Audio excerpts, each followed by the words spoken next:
12 Agustus tahun 1947, kasus keji telah terjadi di Ohio. Gadis kecil dibunuh secara brutal. Mayatnya dipotong-potong oleh si pembunuh dan dibuang di padang gurun. Orang-orang lokal secara spontan mengatur tim pencari untuk menemukan mayat-mayat itu. Tidak sampai beberapa dekade kemudian, semua mayat dijelajahi. Sama seperti semua orang memuji dedikasi mereka. John, salah satu anggota tim yang terlibat dalam pencarian, mengungkapkan rahasia yang mengejutkan, dan hidup mereka telah dikutuk dan diedarkan tanpa batas. Semua anggota tim yang mencoba menyerah juga akan menghilang secara misterius. Kutukan Luke tak terbatas tampaknya selalu ada, dan itu jauh lebih menakutkan dari apa yang telah kita lihat. 5 Juli tahun 2022. Bangun pagi seperti biasa. Ibunya dengan hati-hati menyiapkan makan siang untuknya. Dia juga mengambil nasihat ekstra untuk berbagi dengan teman-teman sekelasnya. Tapi yang ibu tidak tahu adalah, karena kepribadian Asuka yang sangat menarik diri. Sendirian sepanjang hari, hampir tidak ada teman, bahkan di hadapan orang yang kamu sukai.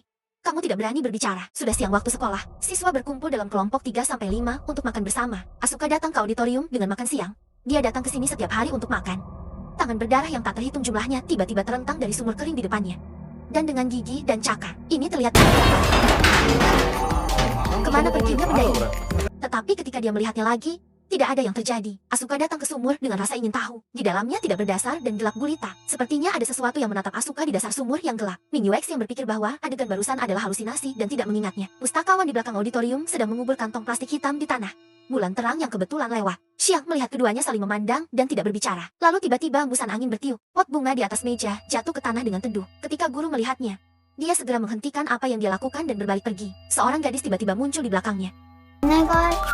Selamat tahun baru. Tapi ketika dia berbalik, tidak ada siapa-siapa. Ketika malam, ponsel Asuka menerima banyak pesan aneh. Dan isinya aneh dan saya tidak mengerti apa artinya sama sekali. Asuka sangat takut sehingga dia buru-buru melempar ponselnya. Informasi lebih lanjut terus datang. Sepertinya mengejar Asuka untuk membiarkan dia melihat isinya. Suara tujuh ponsel terus berlanjut hingga detik terakhir tanggal 5 Juli. Tunggu waktu untuk kembali ke nol. Adegan luar biasa terjadi. Asuka langsung muncul di auditorium sekolah. Dia ditemani oleh 5 siswa lainnya. Mereka juga tiba-tiba diteleportasi ke sini. Saya tidak tahu apa yang sedang terjadi. Ada peti mati di tengah auditorium. Tepat ketika semua orang bingung.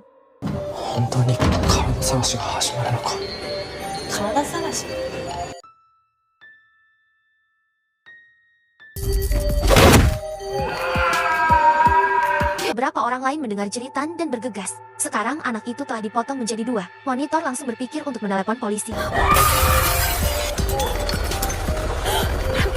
Semua orang ngeri menemukan bahwa sepertinya ada monster yang perlahan mendekat dalam kegelapan.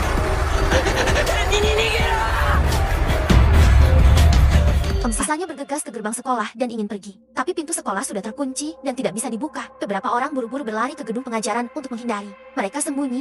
Monster selalu menemukan lokasi tepatnya. Di antara mereka, rambut keriting pertama kali ditemukan oleh monster itu. Monster itu mengendalikan rambut keriting dan menabrak dinding dengan panik. Monitor sangat ketakutan sehingga dia langsung melarikan diri dari tempat kejadian. Monitor segera menemukan sesuatu yang mengerikan. Kemudian dia diseret ke dalam kegelapan oleh monster itu. Dalam sekejap menjadi mayat lagi dan terlempar menuruni tangga. Melihat monster Gao-Guang menarik Asuka dan bersembunyi di rumah sakit. Asuka disembunyikan di bawah tempat tidur oleh anak laki-laki itu dan diberitahu untuk tidak keluar. Tapi sebelum dia bisa bereaksi, dia didorong ke tanah oleh tangan berdarah. Gao-Guang Qiang menopang tubuhnya dan bangkit. Kemudian seorang gadis berlumuran darah muncul di depan keduanya. Asuka mendengar pertarungan sengit di luar. Melihat masa lalu, Gao-Guang telah ditusuk dengan manisan House. Asuka menggigil di bawah tempat tidur. Gadis itu melompat ke tempat tidur dan bermain trampolin. Anda dapat melihat dari bayangan di tirai. Gadis itu juga tampak memegang mainan mewah di tangannya.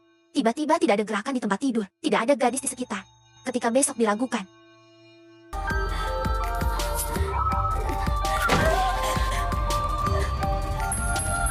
dan saat itulah Anda melihat seperti apa dia. Darah berlumuran di mana-mana. Memegang boneka beruang, Asuka mencoba melarikan diri dari kamar. Gadis itu mendapatkan tubuhnya. Kemudian keduanya baku hantam bersama. Aku akhirnya mencampakkan gadis itu. Asuka buru-buru mundur. Gadis menerkam. Sebuah lengan langsung menembus tubuh Asuka. Alarm berbunyi. Waktu datang pagi hari tanggal 5 Juli. Ketika saya bangun tidur berpikir mengalami mimpi buruk. Tapi dia segera menyadari ada yang tidak beres. Ibu menyiapkan sarapan yang sama seperti kemarin. Anak kucing yang ditabrak bus kemarin dalam perjalanan ke sekolah mati lagi hari ini.